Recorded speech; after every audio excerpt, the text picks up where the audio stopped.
Good everyone. Why is ghosting so common within the trades? Now, what do I mean by ghosting?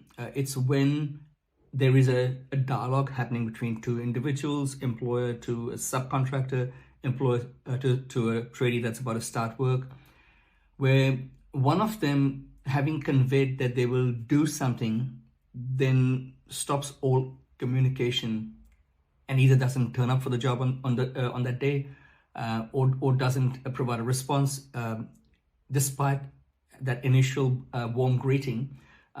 They just leave that person out in the cold.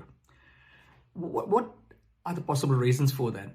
Well, one possibility is that they have started off as a one-person business. They haven't got a process to be able to receive queries, be able to respond to them, and realize which ones of them are open. So quite often things fall through the crack.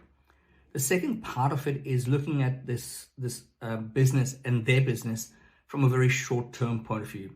So they're receiving a whole bunch of leads. They're figuring out which one they can make the best hourly rate on, not realizing that it takes more effort to keep generating new leads. So rather than do that, being professional and being able to respond means that that person would keep coming back. And so from a longer point of view, it actually makes sense to be professional rather than practice this technique makes sense.